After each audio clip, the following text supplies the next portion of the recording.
Dear students, BA प्रथम वर्ष प्रथम पेपर भौतिक भूगोल के अंतर्गत हम अनाच्छादन के बारे में अध्ययन कर रहे थे। जैसा कि मैंने आपको इससे पहले के लेक्चर में बताया कि अपक्षय और अपर्दन की क्रिया को सम्मिलित रूप से हम अनाच्छादन कहते हैं। इसमें हम निक्षेपण को भी शामिल करते हैं।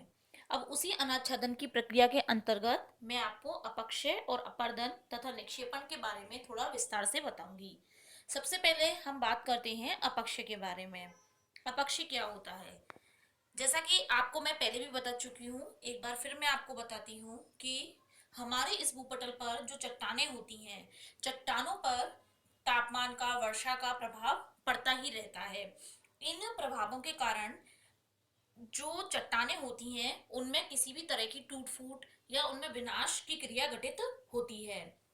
जैसे कि हम बात करें कि चट्टानों में रासायनिक या भौतिक कारणों के द्वारा जब चट्टानों की टूट फूट होती है तो उनमें विखंडन और वियोजन होता है, जिसके कारण चट्टानें जो होती हैं वो ढीली पड़कर या विदीर्ण होकर अपने ही स्थान पर बिखर जाती हैं। तो इसे हम अपक्षय कहते हैं। चट्टानों के विनाश की अगर हम बात करते हैं तो इसमें भौतिक कारक जैसे कि भौतिक और रासायनिक कारकों में जैसे कि जल, ताप, कोहरा, हिम, इसका प्रभाव सबसे ज्यादा देखने को मिलता है। पेड़ पौधे, जीव जंतु, इनके द्वारा भी जो चट्टानें होती हैं उनमें टूट फूट की क्रिया होती है। तो वे सभी प्रक्रियाएं जिनमें चट्टानें अपने स्थान पर टूटती हैं और जो टूटा हुआ पदार्थ होता है वो अपने मूल स्थान पर ही पड़ा रहता है, उसे हम अपक्षय कहते हैं। इसके संबंध में हिंडस महोदय ने अपनी एक परिभाषा दी है। उन्होंने कहा है, अपक्षय यांत्रिक या रासायनिक अपघटन की वह क्रिया है जो चट्टानों के भौतिक स्वरूपों को समाप्त करती रही है। अर्थात जो चट्टान का मूल रूप होता है उसमें परिवर्तन आ जाता है और धीरे धीरे चट्टान टूटना स्टार्ट कर देती है। तो इस तरीके से मैंने आपको बताया कि अपक्षय का मतलब है भौतिक या रासायनिक कारकों द्वारा चट्टानों का टूटना। तो अपक्षय, इसी आधार पर जो अपक्षय है उसको कई प्रकारों में बांटा जाता है। इसके अलग अलग प्रकार हैं। कहने का तात्पर्य यह है कि अपक्षय जो है वो मेनली तीन तरह से होता है। एक तो भौतिक, एक रासायनिक और एक जैविक, तीन आधारों पर होता है। तो इनका जो वर्गीकरण किया जाता है वो इन जो तीन आधार मतलब तीन प्रकार जो हैं उनका आधार क्या है, जैसे कि जल के द्वारा हो रहा है या ताप के द्वारा हो रहा है, वर्षा द्वारा हो रहा है, जीव जंतु द्वारा हो रहा है, इस आधार पर जो है इनको तीन प्रकारों में बांटा गया है। तो तीन प्रकार हैं: भौतिक यांत्रिक, फिजिकल या मैकेनिकल वीदरिंग, सेकंड है रासायनिक केमिकल वीदरिंग, और थर्ड है जैविक यानी बायोलॉजिकल वीदरिंग। तीनों ही बहुत आसान है। आप थोड़ा सा बस आपको इसमें समझना होगा। एक बार अगर आपका इसमें कॉन्सेप्ट क्लियर हो गया तो आप इसको आराम से समझ सकते हैं। सबसे पहला जो प्रकार आता है वो आता है भौतिक अपक्षय। तो अगर आपके एग्जाम में क्वेश्चन आता है कि अपक्षय के कारण बताइए या फिर अपक्षय के प्रकार बताइए, तो दोनों में आपको वही चीज लिखनी है। वही भौतिक कारक के अंदर हम लिखेंगे और वही भौतिक अपक्षय उसके प्रकार के अंतर्गत आएगा। तो जैसा आप इसे समझिए, जैसे कि भौतिक अपक्षय, जब चट्टान में बिना किसी रासायनिक परिवर्तन के विघटन उत्पन्न हो जाता है तो उसे हम भौतिक अपक्षय कहते हैं। अर्थात जैसे कि ताप बढ़ने, वर्षा होने, पाले के कारण जो चट्टानें होती हैं उनमें भौतिक विखंडन होता है, चट्टानों की टूट फूट की क्रिया होती है, या इनके द्वारा चट्टानें जो होती हैं वो फैलती और सिकुड़ती हैं जिसके कारण चट्टानें टूट जाती हैं, तो उसे हम भौतिक अपक्षय कहते हैं। तो आपको ये चीज याद रखनी है कि ताप, दाब, तुषार, पाला आदि विभिन्न भौतिक कारकों के द्वारा जब चट्टानों में विघटन की क्रिया उत्पन्न होती है तो उसे हम भौतिक अपक्षय कहते हैं। भौतिक इसलिए कहते हैं क्योंकि ये सभी कारक क्या है, भौतिक कारक हैं, तो इन्हीं के आधार पर इनका जो नाम है वो भौतिक अपक्षय पड़ा है। जैसा कि मैंने आपको बताया कि जैसे तापमान है, पाला है, वर्षा है, उसके कारण जो है ये भौतिक विखंडन की क्रिया इनमें घटित होती है। तो सबसे पहले हम देखते हैं कि ताप के द्वारा कैसे होती है। जैसे तापमान होता है उसके द्वारा विखंडन की क्रिया किस प्रकार से होती है, तो इसे हम देखेंगे। तो इसमें क्या होता है कि जैसे गर्मियों में आपने देखा होगा, जैसे किसी भी चीज को गर्म रखो, जैसे एक बर्फ के उदाहरण से आप समझ लो, मान लो बर्फ का ठोस टुकड़ा है, ठोस टुकड़े को जैसे ही आप धूप में रखोगे वो पिघल के फैल जाएगा। और मान के चलिए आप उसे ठंड वाली जगह पे रखेंगे तो वो पानी जो होता है वो किस में बदल जाएगा, सिमट करके बर्फ में तब्दील हो जाएगा। तो इसी तरीके से कोई भी वस्तु जो होती है, जब वो उसे गर्मी ज़्यादा टेम्परेचर में रखी जाती है तो वो फैलती है, और जब ठंड में होती है तो वो सिकुड़ती है। तो दिन के समय क्या होता है, गर्मी बहुत ज़्यादा पड़ती है जिससे जो चट्टानें होती हैं वो फैल जाती हैं, और रात में ठंड होने के कारण ये चट्टानें सिकुड़ती हैं। तो इस तरीके से लगातार चट्टानों के फैलने और चट्टानों के सिकुड़ने से चट्टानें जो होती हैं वो कमज़ोर हो जाती हैं, उनमें चटकन या दरार पड़ने लग जाती है, जिससे कि चट्टानों का जो विखंडन है वो हो जाता है। चट्टानों की इसी विखंडन के कारण जो चट्टानों की ऊपरी परत होती है वो निचली परत से अलग हो जाती है, और जब ऊपरी परत निचली परत से अलग होती है तो परत दर परत जो है ये हटती चली जाती है। इसे हम अवदलन की क्रिया कहते हैं। इसको इंग्लिश में बोलते हैं हम एक्सप्लोइटेशन, एक्सप्लोइएशन बोलते हैं इसको हम इंग्लिश में, EXFOLIATION, एक्सप्लोइएशन। तो ये जो अवदलन की क्रिया है इसको हम अपपत्रण, अपदलन, अवदलन, अपशलखन कई नामों से जानते हैं। तो आप अगर एग्जाम में अलग से भी क्वेश्चन आता है कि अपदलन की क्रिया बताइए या अपशलखन की क्रिया बताइए, तो इसमें लिखना आपको यही है कि जब चट्टानें तापमान के द्वारा फैलने और सिकुड़ने से जो है उनमें दरार उत्पन्न होती हैं, और जब परत दर परत चट्टानें जो है प्याज की छिलके की तरह उतरती चली जाती हैं, अर्थात इस तरीके से उनमें चटकन और दरार पड़ती है कि एक परत दूसरी परत से अलग हो जाती है, जैसे कि हम एक प्याज को छीलते हैं उसी तरीके से। तो उस क्रिया को हम अपदलन या अपशलगन कहते हैं। तो एग्जाम में कभी भी कोई भी क्वेश्चन आता है तो आप पहले उसका जो इंग्लिश में मीन्स दे रखा है उसको देखिए, उसी से आप आंसर दीजिए, क्योंकि हिंदी में एक ही वर्ड के कई सारे जो है नाम हो सकते हैं। जैसे एक्सप्लोइएशन आप जब पढ़ लेंगे तो आपको पता है कि इसमें अपशलकन के बारे में लिखना है, पर हो सकता है कभी आपने अपपत्रण ना सुना हो और एग्जाम में अपपत्रण पूछ लिया जाए, तो आप इसमें कंफ्यूज ना हो, सबसे पहले इंग्लिश को देखिए कि इंग्लिश में क्या लिखा हुआ है। तो जो तापमान के कारण चट्टानें फैलती और सिकुड़ती हैं उससे चट्टानों में अपपत्रण की क्रिया होती है। इसके अंतर्गत क्या होता है कि चट्टान कैसे उतरती है, प्याज के छिलके की समान उसकी परतें उतरना स्टार्ट हो जाती हैं। ये क्वेश्चन काफी पूछा जाता है। मेनली ये जो क्रिया होती है वो आपकी जो मरुस्थलीय क्षेत्र होते हैं उनमें होती है, और दो तरह से होती है, एक तो वायु के द्वारा और एक तापमान के द्वारा। इसके अलावा जो तापमान होता है उसके कारण चट्टानें बड़े बड़े टुकड़ों में टूटती है, बड़े बड़े टुकड़ों में टूटने के बाद फिर छोटे छोटे टुकड़ों में टूटती है, और वर्षा के द्वारा, जल के द्वारा भी चट्टानें जो होती हैं वो बिखर करके टूट जाती हैं। सेकंड जो इसमें आता है वो आता है पाला। पाले की हम बात करते हैं तो जैसे कि ठंडे क्षेत्र जो होते हैं उसमें पाला रात के समय पड़ता है, तो चट्टानों में जब दरारें पड़ जाती हैं छोटी छोटी तो उन दरारों में जल भर जाता है, और रात में वही जल जो है वो ठंड के कारण जम जाता है। जमने से उसका आयतन बढ़ता है, और दिन में जब सूर्य का ताप उस जल को पिघला देता है और रात्रि में फिर उस जमने लग जाता है, तो बार बार इस जल के जमने और इस जल के पिघलने, इन दोनों ही क्रियाओं से चट्टानों में दरारें पड़ती हैं, और अंत में जाके जो चट्टानें होती हैं वो खंड खंड होकर के टूट जाती हैं। जैसा कि आप देख सकते हैं, आपको सामने चित्र दिखाई दे रहा है, मैं उसके माध्यम से भी आपको समझा देती हूँ। सबसे पहले तो जो दे रखा है वो है रवेदार विखंडन। रवेदार विखंडन का मतलब क्या है, जब चट्टानों में फैलने और सिकुड़ने के कारण चट्टानें जो है वो बड़े बड़े टुकड़ों में टूटती हैं। इसके बाद में सेकंड दिखा रखी है अपपत्रण की क्रिया। देखिए आप इसमें परतें सी बनी हुई है, प्याज जैसा लग रहा है देखने में, तो इस तरीके से परत दर परत उतरती हैं। तीसरा आ गया आपका खंड विवक्रीकरण। ये जो खंड विवक्रीकरण की क्रिया है ये हो रही है पाले के माध्यम से। जब पाला इनकी बीच की दरारों में भरता है तो इस तरीके से एक एक खंड टूट करके अलग होता है। फिर आती है वर्षा। वर्षा की जब हम बात करते हैं तो वर्षा के द्वारा भी चट्टानें नष्ट होती हैं।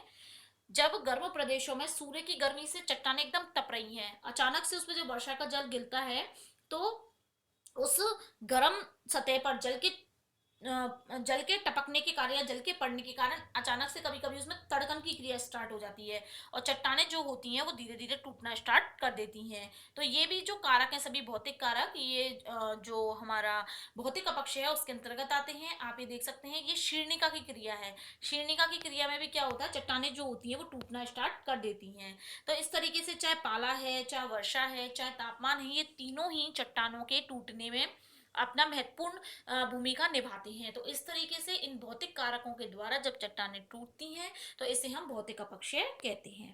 इसके बाद सेकंड आता है रासायनिक अपक्षय।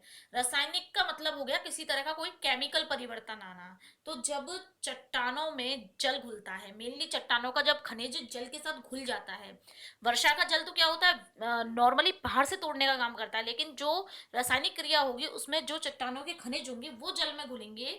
और जल में जब वो घुलते हैं तो उसके बाद उनमें ऑक्सीकरण या कार्बनीकरण या फिर जलीकरण की क्रिया होती है, जिसके कारण चट्टानों का जो खनिज होता है, रासायनिक तत्व होते हैं, उनमें रासायनिक परिवर्तन हो जाता है। इसके कारण जो चट्टानें होती हैं वो तीव्र गति से जो है उनमें ढीली पड़ने लगती हैं और उनमें विघटन होने लगता है। जैसा आप एक चीज समझ लीजिए, जब भौतिक अपक्षय होगा तो विखंडन की क्रिया होगी, अर्थात चट्टानें टूट फूट की जो क्रिया होगी उसको विखंडन कहेंगे। और जब रासायनिक क्रियाओं के द्वारा चट्टानें टूटेंगी तो उसको हम विघटन कहेंगे, क्योंकि एक तरीके से इसमें क्या होता है, घूलीकरण की क्रिया होती है। तो ये जो क्रिया होती है वो मुख्य रूप से उष्ण और आर्द्र प्रदेशों में घटित होती है। जो वायुमंडल है, जो वायुमंडल की निचली परत है, जैसा कि आप जानते हैं उसमें ऑक्सीजन, कार्बन डाइऑक्साइड और जलवाष्प तीनों की ही प्रधानता है। लेकिन जब तक इन तीनों में जल नहीं मिलता, यानी नमी का इनमें सहयोग नहीं होता, तब तक तो ये अपक्षय करने में कोई सहायता नहीं देती, ये क्रियाहीन रहती हैं। लेकिन जैसे ही इनमें जल मिल जाता है तो ये गोलक के रूप में कार्य करती हैं, और तभी फिर चट्टानों में रासायनिक परिवर्तन आने लगते हैं। तो इन आधार पर ही जो रासायनिक अपक्षय है उसके भी कई प्रकार हैं, जिसमें सबसे पहला है ऑक्सीकरण। जैसा कि नाम से पता चल रहा है, जल का ऑक्सीजन से मिलना। तो इसमें क्या होता है, चट्टानों के खनिज के साथ में ऑक्सीजन मिल जाती है और फिर उसमें जो लोह खनिज है वो ऑक्साइडों के रूप में बदल जाता है। इन ऑक्साइडों का आयतन अपने पहले के पदार्थ से अधिक हो जाता है, जिसके कारण चट्टानें ढीली पड़ जाती हैं और धीरे धीरे जो नष्ट हो करके टूटने लग जाती हैं। जैसे आपने देखा है लोहे पर जंग लगती है, लोहे पर जंग लगने के बाद धीरे धीरे लोहा जो होता है वो खत्म हो जाता है। तो ये ऑक्सीकरण की क्रिया के कारण ही होता है। ऑक्सीकरण की जो क्रिया है वो मेनली लोह युक्त चट्टानों में अधिक होती है, लोहे से निर्मित चट्टानों में। दूसरी आती है इसमें कार्बनीकरण। कार्बनीकरण में क्या होता है, कार्बन और जल जब आपस में मिल जाते हैं तो कार्बनिक अम्ल बनता है। ये जो अम्ल होता है वो चूने की चट्टानों में आसानी से घुल जाता है। तो जब कार्बन मिश्रित वर्षा का जल भूमि में प्रवेश करके ऐसे प्रदेशों में चला जाता है जो कि चूने से बने हुए हैं, चूने की चट्टानों से, तो वहां पर सारी जो चूने की चट्टानें हैं वो घुल करके नष्ट हो जाती हैं। इसके बाद अगली क्रिया आती है जलयोजन। जलयोजन में क्या होता है कि हर चट्टान में विभिन्न प्रकार के खनिज होते हैं। जब जल इन खनिजों में घुलता है तो खनिजों का आयतन बढ़ने लगता है। इसके बाद क्या होता है, चट्टानों के अंदर भारी दबाव जो होता है वो पैदा हो जाता है, जिससे जो खनिज के कण होते हैं वो अंदर ही अंदर पिसकर के जो है वो चूर्ण जैसे हो जाते हैं, जिसके कारण जो चट्टानें होती हैं वो ढीली हो जाती हैं और उसकी जो परतें होती हैं वो भी बिखरने लग जाती हैं। तो जब जल के द्वारा इस तरह से रासायनिक परिवर्तन होता है उसे हम जलयोजन कहते हैं। और लास्ट आता है घोल। घोल में क्या होता है कि वर्षा का जल जो होता है कई खनिजों को घोल देता है, और खनिजों का जल में घुलना ही विलयन कहलाता है, जिसके कारण जो चट्टानें होती हैं वो टूटने फूटने लगती हैं। तो इस तरीके से ऑक्सीजन, कार्बन डाइऑक्साइड और जलवाष्प, इनमें जब जल की और मात्रा मिल जाती है, जल के साथ ये अपना रिएक्शन करती हैं, तो इसके कारण रासायनिक अपक्षय की क्रिया होती है। इसमें फिर तीसरा आता है जैविक अपक्षय। जैविक अपक्षय जंतु, वनस्पति और मनुष्य तीनों के द्वारा ही होता है। सबसे पहले हम जंतुओं की बात करते हैं। जंतुओं के द्वारा जो चट्टान होती हैं उस पर भौतिक और रासायनिक दोनों ही प्रकार का प्रभाव पड़ता है। जैसे आपने देखा है कि विभिन्न प्रकार के जीव जंतु जैसे खरगोश है, चूहा है, लोमड़ी है, ये सब बिल बना करके रहते हैं। कीड़े मकोड़े क्या करते हैं, भूमि को खोदते हैं और धीरे धीरे मिट्टी को निकालते हैं या फिर ये बिल बना करके उसमें रहती हैं। तो जिससे क्या होता है, मिट्टी कमजोर होती है और वर्षा के जल के साथ बह जाती है। जैसे आपने देखा होगा चींटियां भी मिट्टी को खोदते खोदते सारी मिट्टी को बाहर ले आती हैं। सेकंड आती है वनस्पति। विभिन्न प्रकार की वनस्पति जो होती है, जो वर्षा के जल से अपने आप ही डेवलप हो जाती है। तो इसके द्वारा भी भौतिक और रासायनिक दोनों तरह का अपक्षय होता है। जैसे जैसे पेड़ों की जड़ें जो चट्टानों की दरार है उसमें प्रवेश करती हैं, तो धीरे धीरे जो भीतर की एरिया है, जो भीतर चट्टानों का खनिज है वो उसमें घुलने लगता है और ये इनकी जड़ें मोटी होती जाती हैं, जिससे कि जो शैलों की संधियां होती हैं उस पर बहुत ज्यादा प्रभाव पड़ता है। शैलों की संधियां फैल करके चौड़ी हो जाती हैं और जब ये जड़ बहुत ज्यादा सक्रिय हो जाती है, बहुत ज्यादा मोटी हो जाती हैं, तो उसके कारण चट्टानें कभी कभी टूट जाती हैं। तो आपने देखा होगा कभी पुराने पुराने बड़े बड़े पेड़ खड़े रहते हैं तो उसके नीचे की जो भूमि होती है उसमें दरारें सी पड़ जाती हैं। लास्ट आता है मानव। मानव के द्वारा जब हम जैविक अपक्षय की बात करते हैं तो जैसे कि खेत है, उद्यान है, उनको बनाने के लिए मनुष्य भूमि को खोदता है, मकान बनाने के लिए मिट्टी या चट्टानों को तोड़ता है। इसके अलावा खनिज पदार्थ निकालने के लिए भी गहरे गहरे गड्ढे खोदे जाते हैं। सड़क और रेल मार्ग बनाने के लिए भी सुरंगें खोदी जाती हैं। तो इस तरीके से शैलों को तोड़कर कमजोर बनाया जाता है और धीरे धीरे जो इसके टूटे हुए टुकड़े होते हैं वो घिसते रहते हैं। इस तरीके से अपक्षय जो होता है वो भौतिक, रासायनिक और जैविक तीनों ही प्रकार के कारकों के माध्यम से किया जाता है। अब हम बात करते हैं अपक्षय को प्रभावित करने वाले कारकों के बारे में। सबसे पहले आता है चट्टानों की प्रकृति। कोमल चट्टानों में अपक्षय अधिक होगा क्योंकि वे कोमल हैं, टूटती जल्दी हैं। इसके विपरीत जो कठोर चट्टानें हैं उनमें अपक्षय धीमी गति से होता है। दूसरा आता है भूमि का ढाल। जिन क्षेत्रों में भूमि का ढाल तीव्र होता है वहां अपक्षय अधिक होता है, जबकि जहां पे ढाल कम होता है वहां अपक्षय कम होता है। तीसरा आता है चट्टानों में संधियों का पाया जाना। जिन चट्टानों में दरारें अधिक होती हैं उनमें अपक्षय की क्रिया भी अधिक होती है, क्योंकि आसानी से उनमें जल पाला प्रवेश कर जाता है जो कि चट्टानों को तोड़ने का कार्य करता है। चौथा आता है वनस्पति का आवरण। जैसे कि बंजर भूमि है, निर्जन भूमि है, जहाँ पे लोग नहीं रहते हैं, वहां पर जो है वो अपक्षय की क्रिया ज्यादा घटित होती है। इसके विपरीत वह क्षेत्र जहाँ पर वनस्पति का आवरण अधिक देखने को मिलता है, वहां पर जो है चट्टानों की जो चट्टानें होती हैं वो वनस्पति की जड़ों में जकड़ी हुई रहती हैं, जिससे कि अपक्षय की क्रिया कम होती है। फिर आता है जलवायु। जो आर्द्र जलवायु है वहां पर रासायनिक अपक्षय यानी ऑक्सीकरण और कार्बनीकरण की क्रिया अधिक होती है, जिससे कि वहां की चट्टानें जो होती हैं उसकी ऊपरी सतह कैसी हो जाती है, भुरभुरी, क्योंकि वो वहां पे जल के घुलने से क्रियाएं होती हैं।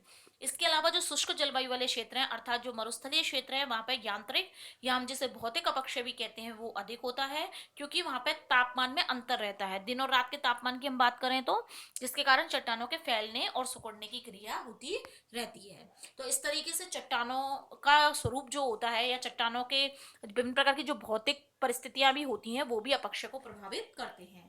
अब हम बात करते हैं अपक्षय के प्रभाव के बारे में, अर्थात जब अपक्षय की क्रिया घटित होती है तो इसके द्वारा कौन कौन से प्रभाव पड़ते हैं। सबसे पहले होता है मिट्टियों का निर्माण। जैसे कि चट्टानों की टूट फूट की क्रिया होती है, तो चट्टानों की टूट फूट की क्रिया के कारण छोटी छोटी बारीक रूप में मिट्टी भी बनती है। तो जो मिट्टी होती है उसका निर्माण होता है इसके द्वारा से, और ये जो मिट्टी बनती है वो मेनली ऋतु अपक्षय के द्वारा बनती है। और कृषि कार्य के लिए मनुष्य के जीवन का आधार है मिट्टी, तो बहुत ही इंपॉर्टेंट है। सेकंड आता है खनिजों की प्राप्ति। जैसे कि धरातल पर बहुत से खनिज जो होते हैं वो शैलों के अपक्षय से ही बनते हैं। चूना, जिप्सम, गंधक, चाक आदि सभी खनिज शैलें जो होती हैं वो खनिज तत्वों के एकत्रित होने से ही प्राप्त होती हैं, तो खनिजों का भी निर्माण होता है। फिर है मैदानों की रचना। जैसे कि जो चट्टानें होती हैं उनसे जो भी पदार्थ टूटता है वो हिमनद या नदियों के द्वारा भाकर लाया जाता है। फिर ये क्या करते हैं, बीच बीच में रास्ते में इसको बिछा देते हैं, जिससे समतल मैदानों का निर्माण होता है। फिर आता है धरातल का रूप परिवर्तन। धरातल के रूप परिवर्तन की बात करें तो जैसे नदियां हैं, हिम नदियां हैं, पवन है, लहरें हैं, ऋतु अपक्षय के कारण जो चट्टानें होती हैं उनको टुकड़ों में तोड़ देती हैं, जिसके कारण जो धरातल होता है उसका रूप धीरे धीरे चेंज हो जाने लगता है, और धीरे धीरे जो उसका मतलब जो स्थलाकृतियों का रूप है वो परिवर्तित होने लग जाता है। और सबसे लास्ट प्रभाव पड़ता है भूस्खलन और झीलों का निर्माण। जैसे कि पर्वतीय भागों में ऋतु अपक्षय से हिम तथा शिलाखंडों का फिसलन होती रहती है। कभी कभी क्या होता है, इस फिसलन से जो नदियों की घाटियों के मार्ग हैं उनमें बाधा पड़ जाती है और उनके भर जाने से जो है झीलों का निर्माण होता है। तो इसके कारण भूस्खलन और झीलों के निर्माण की क्रिया भी होती है। तो इस तरीके से अनाच्छादन के अंतर्गत जो पहले क्रिया होती है वो होती है अपक्षय की क्रिया। सबसे पहले अपक्षय की क्रिया स्टार्ट होगी। जब अपक्षय की क्रिया होती है चट्टानें अपने स्थान पर टूटने फूटने लग जाती हैं, उसके बाद ही अपर्दन की क्रिया होगी, क्योंकि अपर्दन की क्रिया में अपक्षय के द्वारा टूटी हुई चट्टानें ही जाती हैं। तो अब हम अपर्दन और निक्षेपण के बारे में अपने नेक्स्ट लेक्चर में पढ़ेंगे।